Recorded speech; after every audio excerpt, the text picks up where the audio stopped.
Hi, Hi. happy to be here. I'm wonderful. How are you?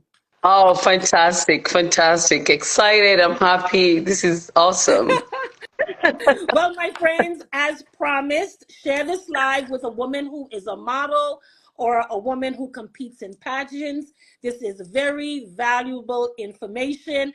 A shout out to all of you, Brazil, Jess, my photographer, to all the pageant queens who are on. Misty, I see you. I can go on and say hello, but out of respect for my guest, my beautiful guest, Dr. Carolyn, I want to introduce you to her.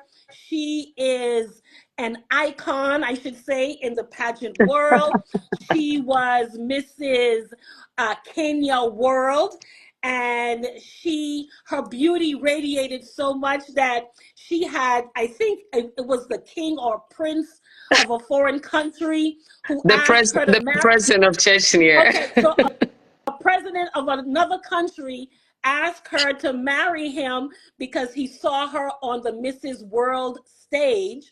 She was also Mrs. Pennsylvania. She is a fashion consultant. She is a mentor. She is a pageant coach, actually, one of my very first coaches. And we're going to talk about that when I decided to compete in pageants.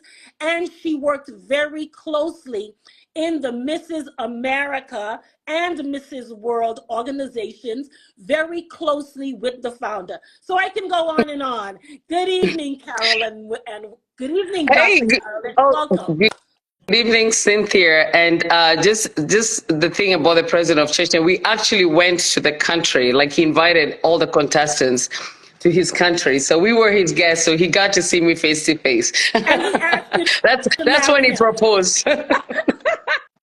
That is so funny. You know what? I want you to quickly tell our viewers tonight how he proposed to you. I think it's such a funny Oh, story. it is. Here is It here is the is. president of a country. He sees this beautiful, exotic woman, and he asks you to marry him. And what did he give you, or what did he offer you in order for you to say yes?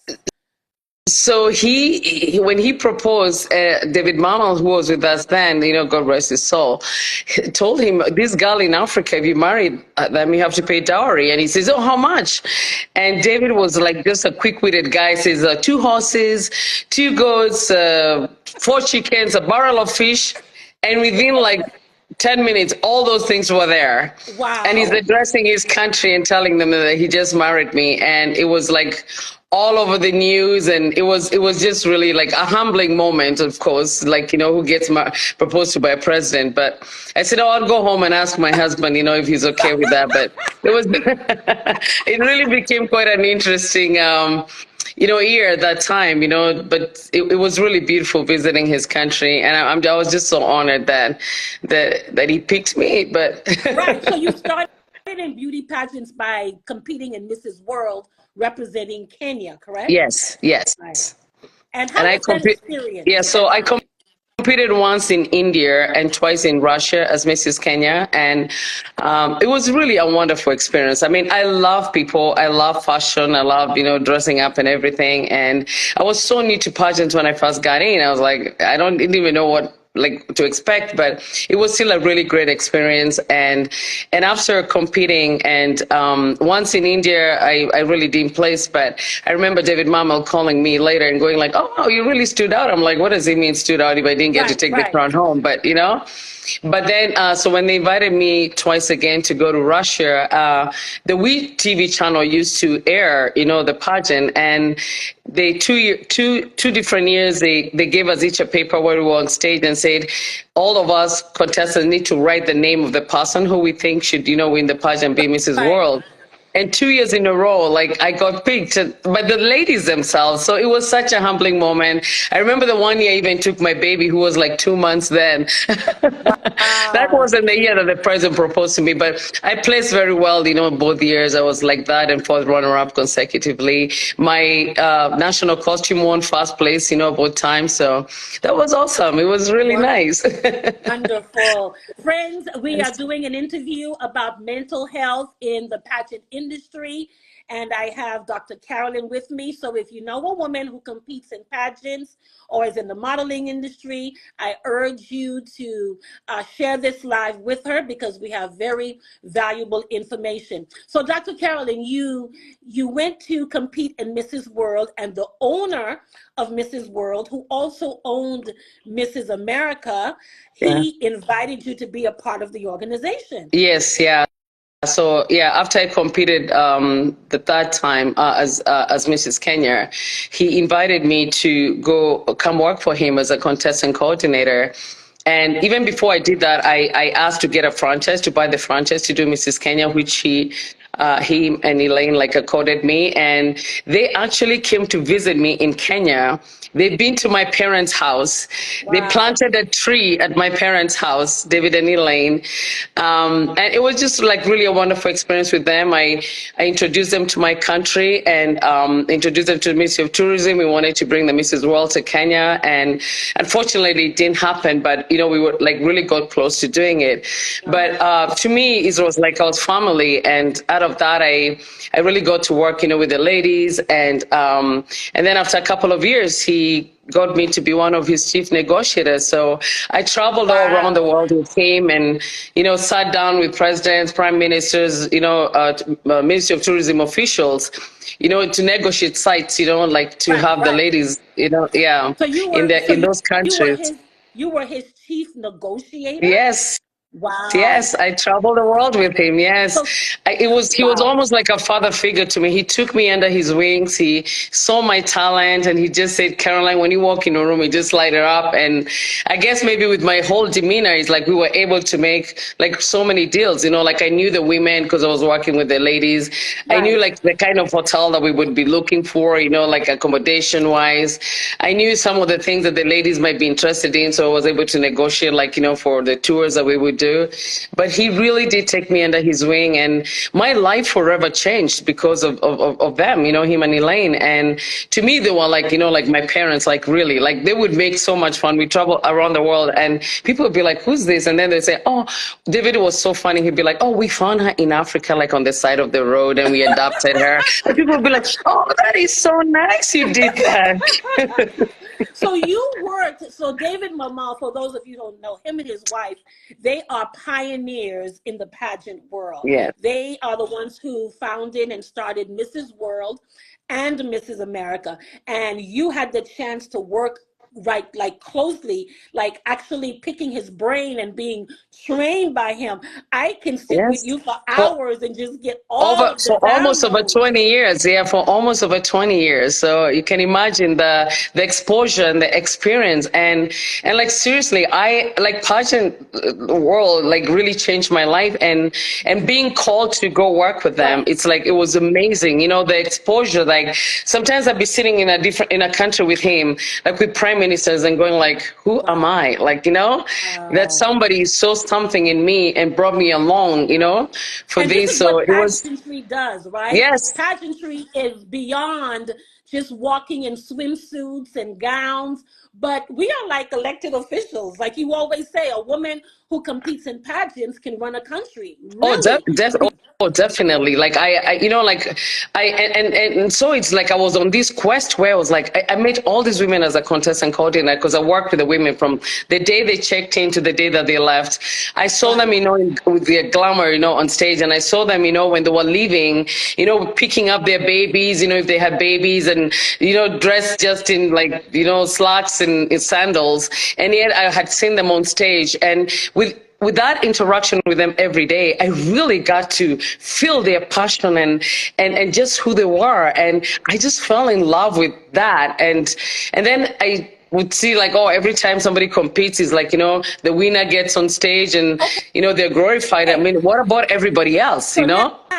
So now we're going to get to that. So now you were like a big sister to all the Oh, women yes. because you were the pageant coordinator. Yes. You were a chief negotiator. You worked with the owners and the founders, but there was a parting of ways. Can you Yes. tell us what happened? So I think that to me, I really felt that like I just got too big for the crib. You know, like you're a baby, you're in a crib. It's like you get too big for the crib. David had like trained me like for almost 20 years. Like you can just imagine what I was exposed to, what I was doing, and I wanted to start a podcast like where I wanted all these other women who didn't take their crown home to tell the story, and so when I started that, then it was like kind of a conflict of interest, and I realized. I don't work for Mrs. America or Mrs. World. I work for the women. I work for to change people's lives. I want to tell these women's stories. Every woman. I don't care what system they compete in. I want to tell every woman's story. Because when people tell your story, such a distorted version about your story, your whole life, that you be listening to it or watching it as a movie and going like, wow, who is that person? And it's you know, and I can even imagine that probably a lot of people, you know, like even for me as a celebrity, there's probably people who tell different versions of my story, but it was time for me to leave, you know, and I believe like in working in like an environment where you feel invited and you're having fun and, you know, it's not toxic and having learned about mental health, I realized it's really hard to, you know, like, you know, I have family members who struggle with depression, and it's really difficult to live with people who are depression. It's equally difficult to be any work environment where, you know, you feel like, you know, somebody could be struggling, because then it just comes to, you know, the reasoning and then it just becomes toxic. And it was time for me to leave anyway. And I realized the women out there needed me. Well, right? Yeah. David was no longer there, Yeah. right?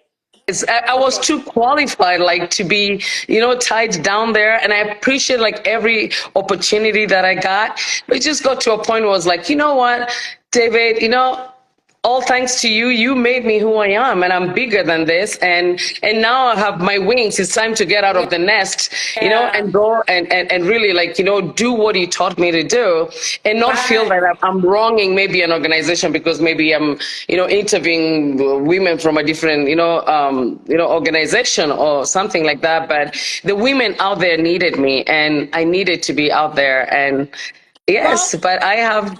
Yes. that's how I met you, because when I first decided to compete in pageants at 50 years old, Yes. I needed a Yes. coach, right? Because I didn't know anything about the industry. Yeah. And Mm-hmm. I researched and I found this woman who worked with the owner closely, so qualified. And I said, if I'm going to learn, I have to learn from the best, You're a right? smart So woman, Cynthia. and I contacted you, and we started working together. And I have to tell people that right after my first husband died, I immediately began working with widows. But it's not until you became my coach, you kept asking me, why are you so passionate about helping widows? Why are you doing this? And I would lie and say, you know, well, it wasn't really a lie, but I would say, I would hide the truth, the Yes. real truth. I Yeah. would say, well, it's because I love helping women. I understand. I went through it.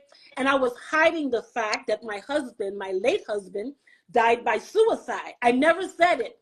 And every time we would meet, you know, you would ask me, so why are you doing this, Cynthia? And I would try to hide it again. And then one day, it is because of you. You took me back to the day I received the phone call. And I never thought about it again. It was 7 years, and I blocked it out of my mind because I was going to recreate my life. And I'm not going to talk about that anymore. But you took me back to that place. And remember that session? I just started crying. Remember? I couldn't And I believe was it. like, Yeah. oh my, you're gonna make me cry now. And I was like, oh my God. So, all right, let me get myself together. Hold on. But as you're getting yourself together, I'll just let you take a breather. But like, yeah, when I met you, like, I was like, this strong, beautiful, wonderful woman. And I have to say, like, seriously, with all honesty, and I'm saying this in front here, like, you are one of my best students because you took what I taught you and you took off with it. Because my whole thing is your passion's pathway to success, helping people find their passion and then making it a success story. Right. So like me, you know, like being Mrs. Kenya, then starting a tour company, or me being Mrs. Pennsylvania, then starting an organization, the Voice of Our Child, you know, to help people with mental health. I try to find a story with all these women who compete in pageants, or even other people who are out there, even men. And I want to find out, what's your story? What's your story? And it takes so long until people open up, but I guess I have that gift of letting people open up. But Cynthia, you were so like headstrong when I was trying to coach you. And then that one day when I kept pushing it, you broke down and cried. I was almost like getting goosebumps. I was like, oh my gosh, she's crying. Like, this woman can cry? Like, because to me, you were bigger than life. Like, I was like, she's crying. But you opened up, told me your story, and look at where you are now. And how many Yeah, so I thank you. lives, Cynthia, you have changed. Yes, because the story changed. I was no longer saying I'm a widow. I Yes, was saying I am a suicide widow. My husband died by suicide. And it opened up a world of other women who were hiding and yes, lying. You know, doctors' wives, physician wives, attorneys, governor wives lying yes, that their husband died by yes. suicide. So it opened up a major opportunity. And I thank you for that. And Oh, then thank I went into the you. pageant world. I went into Mrs. Massachusetts, and I didn't win. Yes. I didn't win. My entire family was here. My husband sent for my entire family, and I didn't win.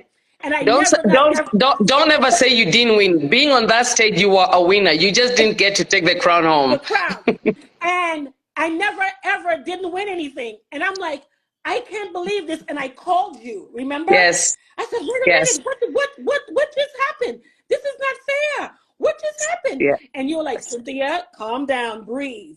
And you walked me through that. Remember that episode? yes, So now yes, I want to talk about that yes, because I noticed a lot of women in beauty pageants, they don't take home the crown. yes, They don't win, for lack of a better word.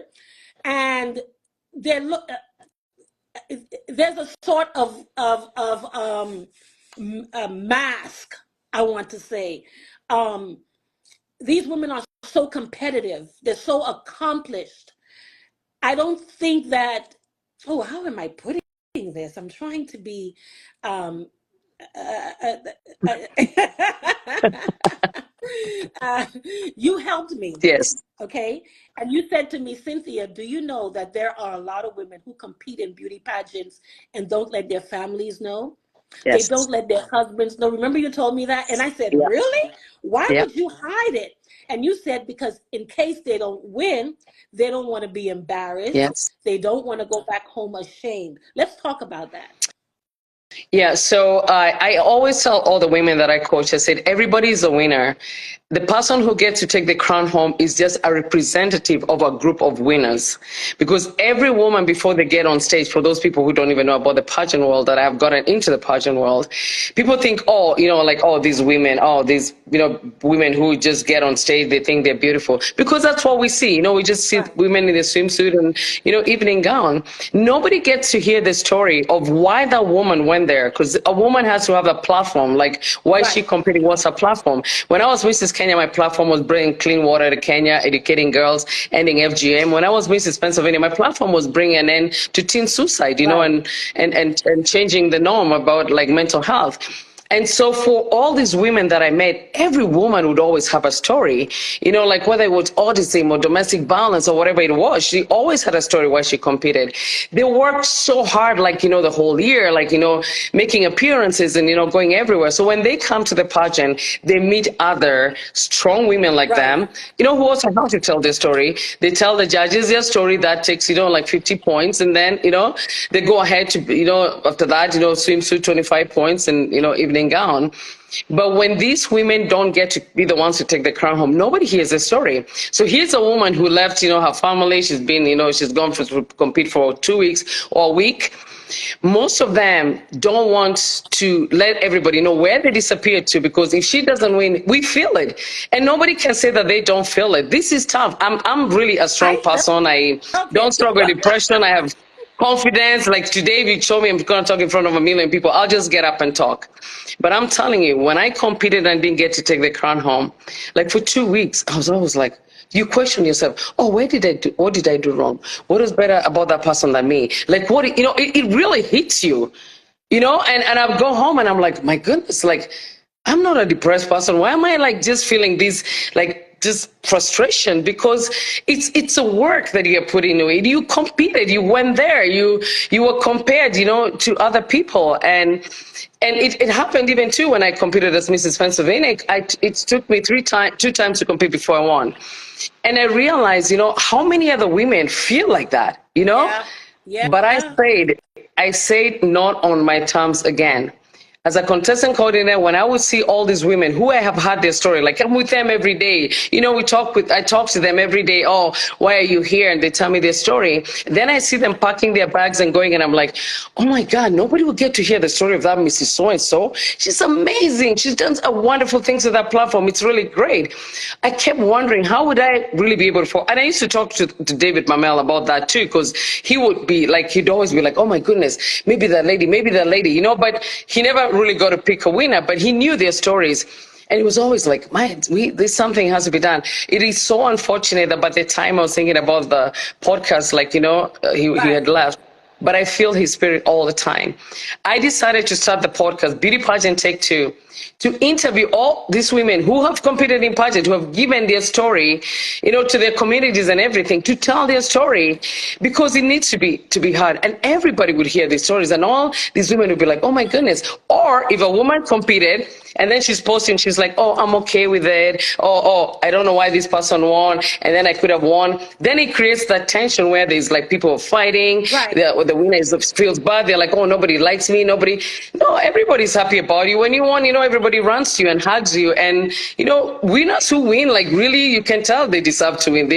Like when I competed, I look at the winner and go like, wow, well, she actually, did better than I did. But still, there's that thing of where the winner sometimes feels so lonely because everybody abandons them. She becomes like an enemy, Wow. Or people maybe start talking about the organization. Right. Oh, it was because of things. It was arranged, And then I've judged so many pageants where I feel like I want to cry because contestants think that you're the one who made them not win. And you're sitting there going like, oh my God, I really loved you. Maybe this is the judge didn't love you, So it's tough.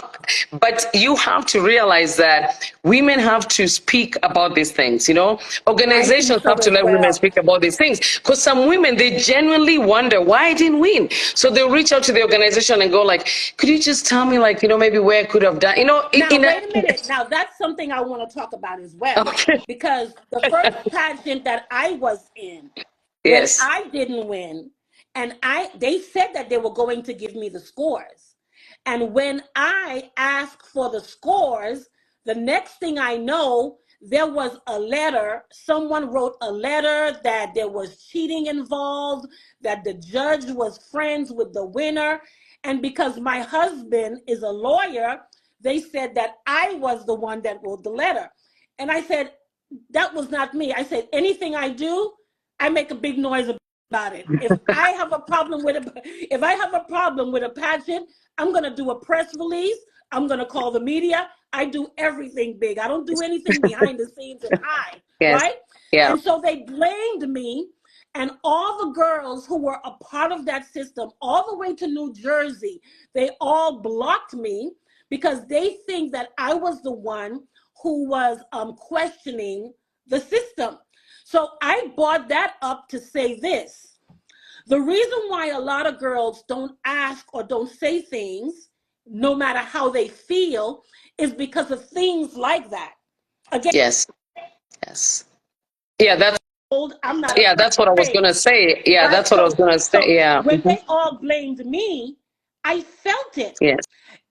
Every one of those girls and their associates in New Jersey, in Connecticut, they all blocked me. They all stopped talking to me because they thought that I was the one that did it. And I wasn't. Again, yes. When I do things, I make noise. I remember that was the time that I was coaching you. I knew you didn't do it.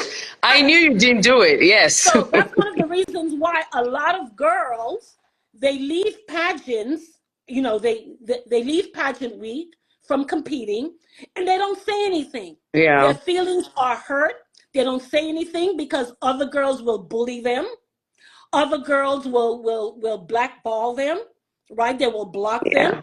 And they don't want to go through. So there's so many things that we can talk about. First of all, the pageant world, I love it. I love it because I have the best. I have made wonderful friends. right? And Oh yeah, supporters. definitely. And then, Yes, I have like most of my really close girlfriends at from the pageant that I competed with. We go on vacations together. right. But We go around the world together. Yes. at the same time, these things need to be addressed. Yeah. When women don't win, when they don't take home the crown, it is Yeah. okay to be upset. It is Yes. okay to Yes. cry. It is Yes. okay to say, I don't know what went Yes. wrong. It is okay to call someone. You have to call someone who you can trust and just let it all out. Do not suck it in and say, I am strong. No. It's okay. I mean, you're not. You're not. No, There's no you're way. not. No. You're not. Again, maybe there's people who are just able to bounce off and go like, ah, well, to the next one. But it does hurt. You feel it, like, the first few days, maybe for some people it's like they get off stage and they're good with it. But there's always those questions, and it's genuine questions that these women just want to know. And maybe they're just asking to improve themselves. Exactly. Sometimes when we ask these things like, what did I do wrong? Even in a relationship, when you go like, hey, we're breaking up, like, what did I do wrong? You have to tell people these things. So when you're seen as a troublemaker because you're asking for those things, then it really discourages, women to go like, you know what, how am I going to know how I could have done better if the organization is not going to tell me how I did? And I know that there's some organizations that are really very good at giving you like the judges scores, and I've competed in pageants like that where they really gave me the Right. judges, like reviews, and that helped me to know what I could do better the next time. And I think that that's why I even later won, because then I knew where I could have been, going wrong. And also this thing of like blaming, like as women, and unfortunately, the pageant world is such a beautiful world of sisterhood, of beauty. Like, when else, I used to ask the ladies when I was a contestant coordinator, when else do you get away to go for a week or 2 weeks? And every morning, all you have to do is like wake And up, put put on lipstick, makeup. dress nice, don't have to make dinner, change diapers, peel potatoes, don't have to do any of those things. You're just having a great time every day, and you're with like-minded Minded women, women. Yes. but then the final day, everybody's happy, they love each other, everybody's nice. Then they realize, oh, we're here for competition. It's gonna be tomorrow. There's only one crown. And you see all these people who are like really loving each other. Now we've Yeah. heard of girls like dresses being ripped off, or people, or girls telling a story about somebody just because they see that she's competition, she might win. All of a sudden, oh, Mrs. So and so, oh, she actually did nude photos. Oh, Mrs. So, and you wonder, like, why only the beautiful girls? Like, everybody has a story to tell about them, And I used to tell ladies, you don't have to make somebody look bad for you to look good. Right. Right. Because it's not right, and karma is a bitch, and it's going to come and bite you. You don't have to do that. Even if somebody's competition for you, don't have to trash their name. Like, how would you have felt? And then somebody wins and you're like, oh, I know they probably slept with so and so to win. Then you wonder, because you have a title already and you're on that stage, did you have to sleep with Did you somebody have to to be do it? here? Like, you Exactly. forget that you also competed, like maybe, in your whatever town, and now you're, here for the national one. So it can get, petty like that. But when you have like really mature women like competing and they know their platform, women do really stick together. Yes. And it's so unfortunate that there's so many different organizations, and every organization, it's like the pageant world, the different organizations don't really get along with each other. It's Right. like, oh, this is our system and this is what we do. Yes. So if you competed in this and we saw you with a sash and you went to this organization, then you can't. Like, all those restrictions just make it like, oh, I don't want to be in it, especially Right. even for people like me, where I'm a social butterfly. I love everybody, And when I was coaching these girls, I love going to every competition and seeing how they're doing, but if I'm working for this organization, then I can't go and support my, girls when they're competing, because I'm like, oh, I can't be seen now in that system. I can't be seen with the photos with these people. It just becomes messy and bad. If we don't look at it as one unity, where all these women are like-minded women, even the organization owners, and know that we are here just to give these women a platform to fly, to use their talent and go out there. They are not our enemies. They picked us as an So organization. let me Don't treat her wrong just because now the pageant is over and you don't need her just because she asked a question. so let me ask you, back as we're talking about mental health. Yes, You were multiple uh title you had multiple titles. You yes, worked closely with the founders of Mrs. America and Mrs. World. Yes. You were their pageant coordinator. You Mm-hmm.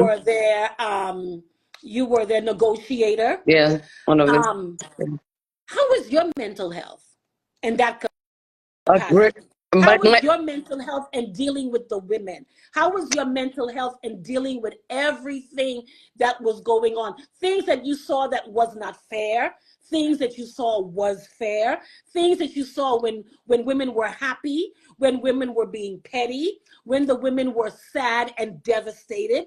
How was your mental health? How did you deal with your mental health? Fortunately for me, I don't struggle with anxiety or depression or any form of. Actually, I have, I think, ADD. Like my like when I read, I can't like read a book like because my mind wanders. Okay. So maybe that that's the only like I would say a mental thing I know that I have. I don't know. Yeah, I guess it's ADD or whatever. But I know that when I read, it's like my mind wanders. I have a creative mind. Like it goes here, it goes here. I've never been depressed or be anxious or things like that. So I don't struggle with things like that. But I'm also a very empathetic person. Like I love people, and I like doing good. And I was also very fortunate that like my schooling, my every work job that I did, I was either employee of the month. I was best behaved student. I worked for Warren Buffett as a flight attendant with executive debt. I was flight attendant of the year. So I have always received accolades for my I guess maybe Right. personality or my Right. work. Okay. But yet I am very empathetic, and I hate injustice and I hate unfairness. And I can't say that I have not seen it, out there. And it would break my heart. It would really break my heart. And what I did, and again, maybe that's why I started the podcast, because then I was like, then I will reach out to this woman and she'll tell her story, because whoever is telling her story is not telling her story the right way. Or maybe this woman really deserved more than she really got. And the world needs to know about her, not just the judges, not just, and I tell these ladies all the time, there's only 4 or 5 judges. Don't let what they decide, or what they decide you're not a winner, determine who you are in life. You probably have so many other people in the world who believe in you and listen to you and think that you're beautiful and you could be the next, whoever. Don't let these people's determination of that you're not the winner, like make you feel like my life is over. And so I think with reaching out to these women and having the podcast, it was also my way of like counseling them, and telling them Right. it's going to be okay. Like dust off yourself and get the same way I did with you. Because Cynthia, you're bigger than life. Like, I mean, you don't even look like there's anything that can shake you, but yet you've been in situations through the pageant where you're like, wow, my car is shook here, Yeah.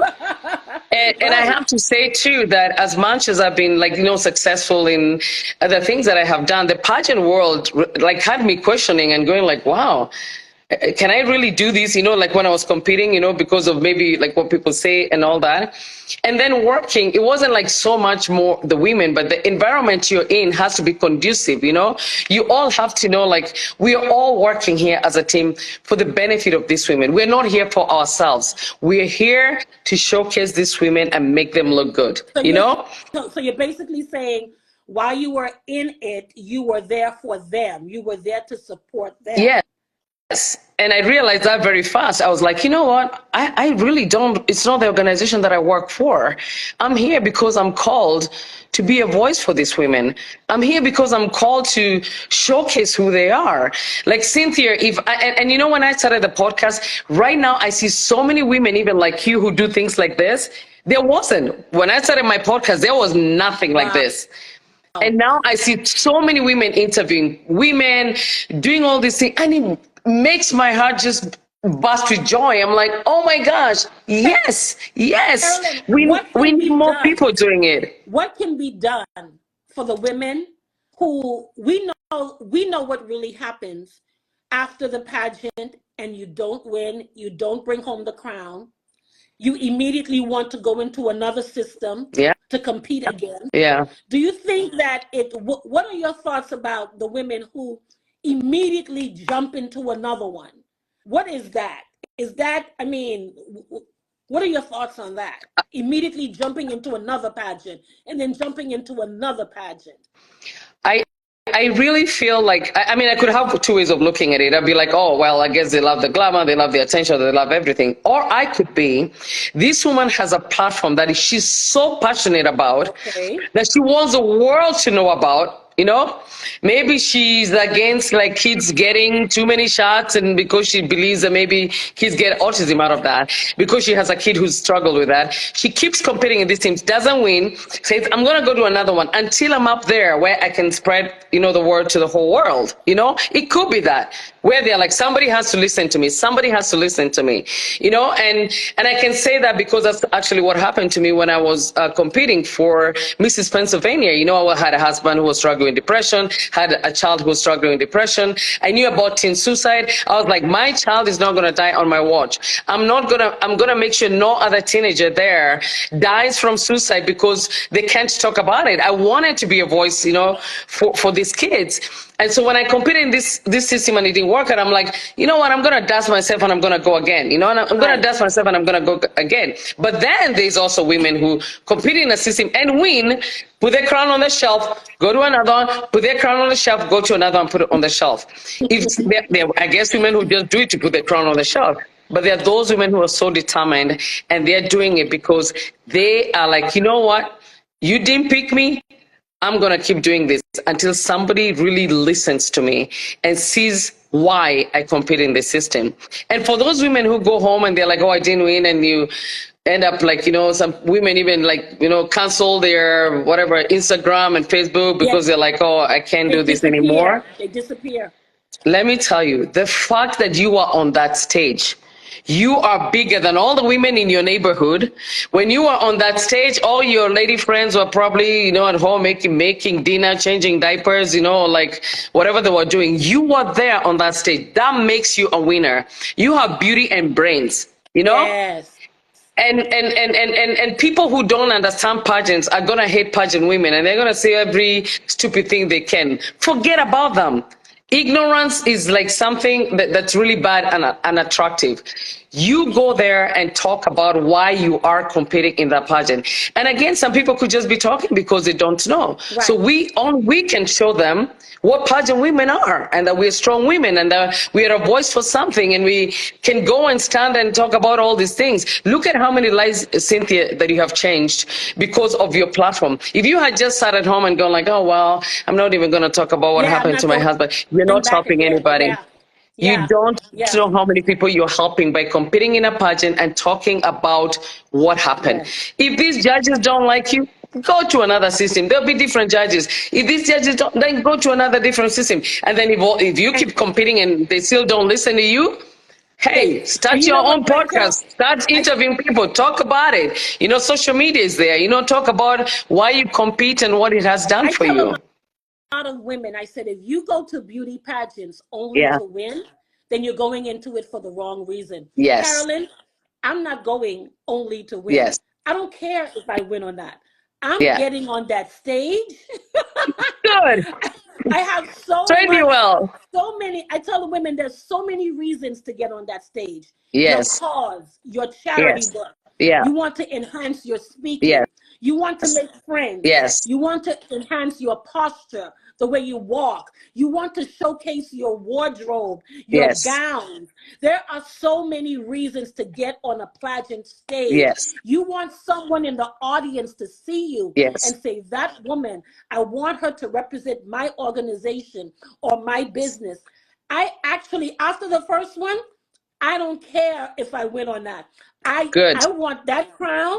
I'm going to get that crown, and I'm going to get on your stage, and I'm going to showcase my cause and who I am, and I'm going to take it to the next level. A lot of women don't understand that. They think, as a matter of fact, sometimes at one point I called myself the hardest working queen because of how many dignitaries, how many government officials I was meeting as a beauty pageant person. The girl who won could not do as much as I did.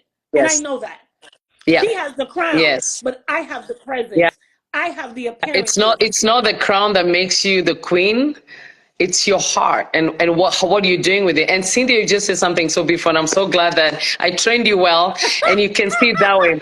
The pageant world opens for you so many opportunities. I always used to tell the ladies, even if you're not among the top 10, even if they don't call you among the top 10, don't pack your bags and go. Don't walk on that stage with a frown on your face. The world is watching. How do you handle when somebody else is the one who wins and not you? I said, walk on that stage knowing that in that audience, somebody might just be looking for a model to model their gowns. Yes. Somebody might just be looking for a spokesperson for their radio thing. Somebody might just be looking for whatever they're looking for. Be that person. You didn't just go there for the crown. You're selling yourself, your personality and everything, and look at me. I got on that stage and my personality and being there, and the owner goes like, wow, that girl, Mrs. Kenya, I have to hire her, because he was like, you were there, and he could just sense, like my being there. And also to know that as pageant girls, there's so much hatred and things like that. Oh, I'm not even gonna watch that pageant. I'm not even gonna watch that lady and her podcast, and I'm not even gonna watch the petty stupid things. You're restricting yourself. Don't restrict yourself, and don't listen to what somebody says about, oh, that lady, she did this and that. No. Be your own ambassador and know that this is an opportunity for you to be bigger than life itself. So ladies, and pageant world can open doors, and it did open doors for me. Ladies, you heard it here. Yes. I've always been a promoter. I love promoting. I love marketing. I love advertising. I got into the pageant world. I hooked up with people like Dr. Carolyn here, and she reminded me of that. She told me about that. I didn't win, but honey, I took that crown and I took that sash. And like I said, I made it work for me.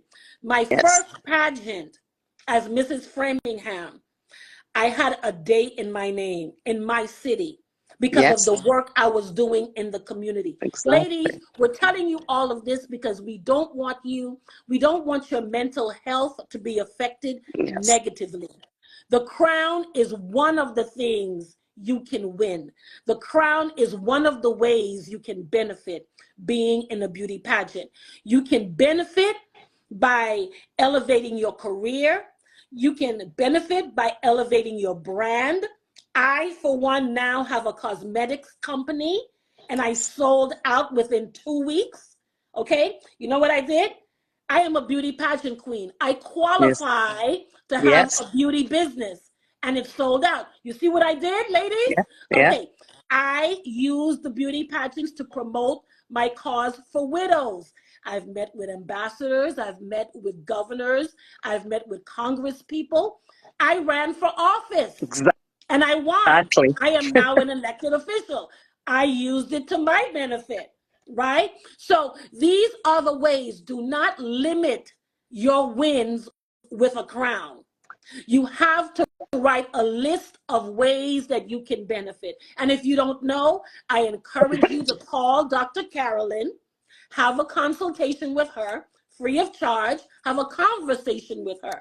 Tell her what you stand for, what your goals are, and she will help you maximize who you are in the world of pageantry. That way, if you don't win, who cares? And it's not because you and it's not if you don't win. Everybody's a winner if you don't get to take the crown home.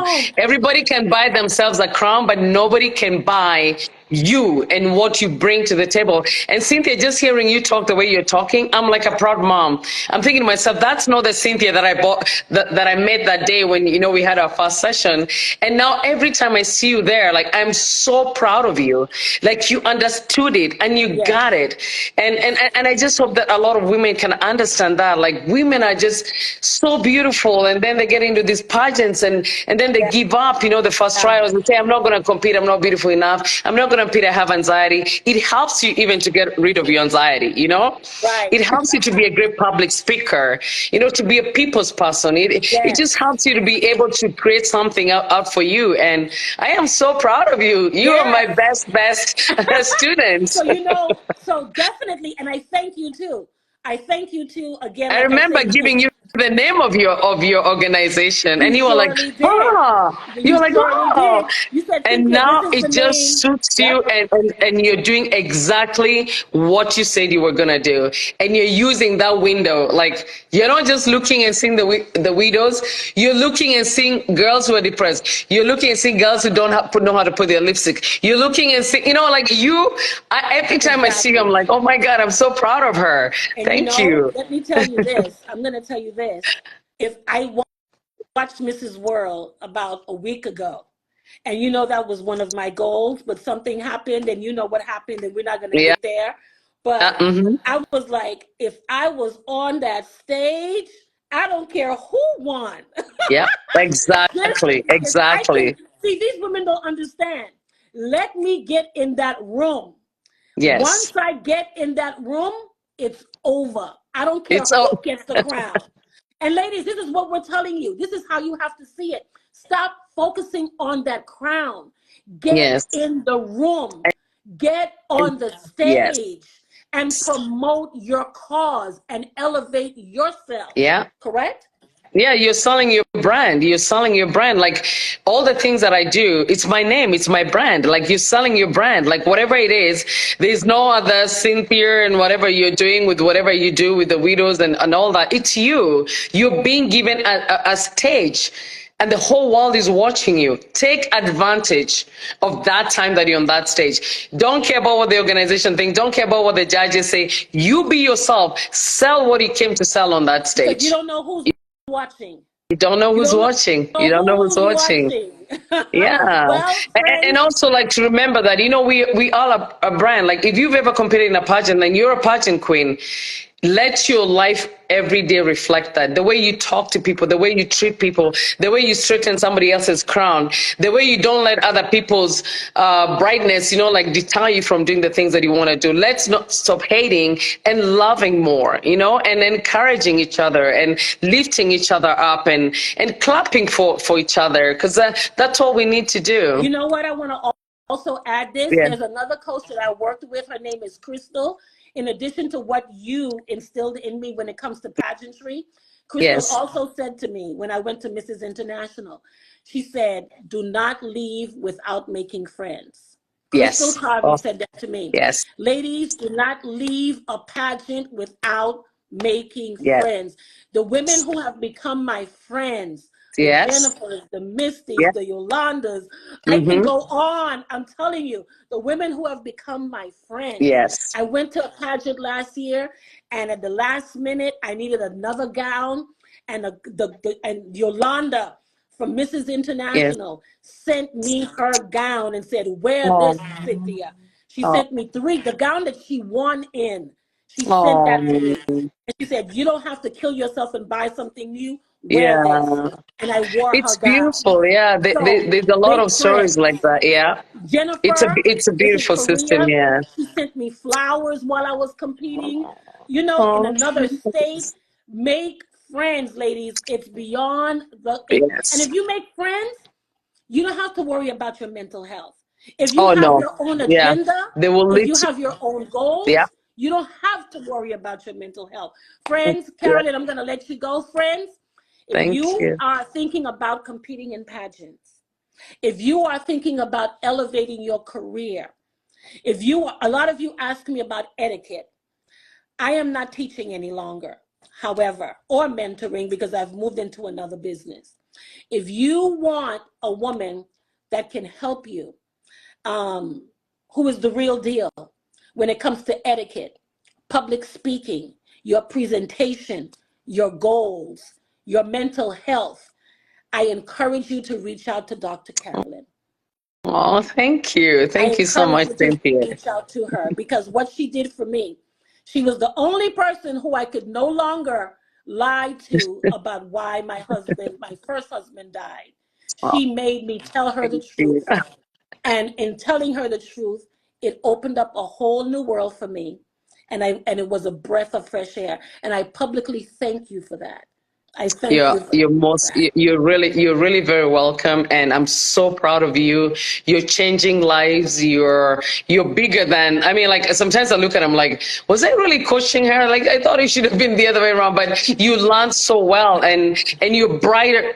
I mean, you had already done so many things, even when you came to me, but you were hiding behind all that and questioning yourself, and Yeah. sometimes you're so talented you don't even know what you need to do. But ladies, yeah, I can help you, find your passion and then make it, into either a business or open doors for you to go out there and be whoever you can be. And I love everybody. I don't have a mean bone in me, and I just really embrace She's a everybody. hard And coach. I'm telling you right now. You just said something. You said, I did so much before I met you in my life, and I was hiding behind who I was before yeah, and did not want to be the woman whose husband died by yeah. suicide. You just needed a Wow, little, that's true. Cynthia, you just needed a little polishing. Like, I would read your bio and I'd be like, why does this woman need me again? And then I'd be like, like you just needed a little polishing and to be guided in the right direction. And I mean, there's so many women I meet and I find them like to be awesome. And I'm like, you should compete in a pageant. They're like, oh no, I don't think I'm beautiful. It's not about beauty. It's not how tall you are. Like, I mean, it's not, like one of really my best friends, like April, who was like Mrs. America from Florida. Yes. She's the cutest, shortest winner I have ever met. And she's awesome. Like, she's done so much with, it's not your height, and if it's your height, then, wear the, some is, tall heels. And pageants are not what they used to be. Pageants are not like, oh, skinny, tall, whatever. Pageants come, I mean, I've seen so many different women win, blonde, black women, everybody, every kind of woman, and anybody, can win this. And, but you have to know No, why you're on that stage. I have to And know why you're on that yeah, stage. and follow, Yeah. people like Cynthia and me. I know I haven't been on the social media much of, kind of been like coaching in the background. But if you really have any question, like, let's just DM me, ladies, drcarolinenv.com, or, And I'll give the be on my podcast. And yeah, let me help you yeah. just get into the I next, yeah, to be who I will, you're if meant you to need be. her I will tag her, ladies. And if you want to get in contact with her, I'm telling you, she will bring out the real you. She will help you shine on stage. Again, if you don't take anything from this mental health conversation and pageantry, mental health and pageantry conversation, we want you to know there is more to winning than the crown. If you are on that stage, you better make that stage work for you, make that stage work for your cause, and make that stage work for your brand, like Yeah, I and, did.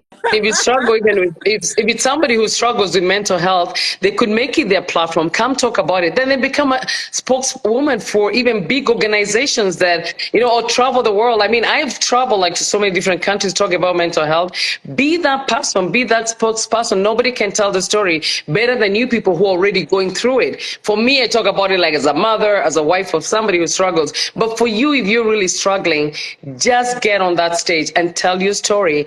You'll be changing so many lives with that. Well, that's it, my friends. I am sure you were blessed by this conversation.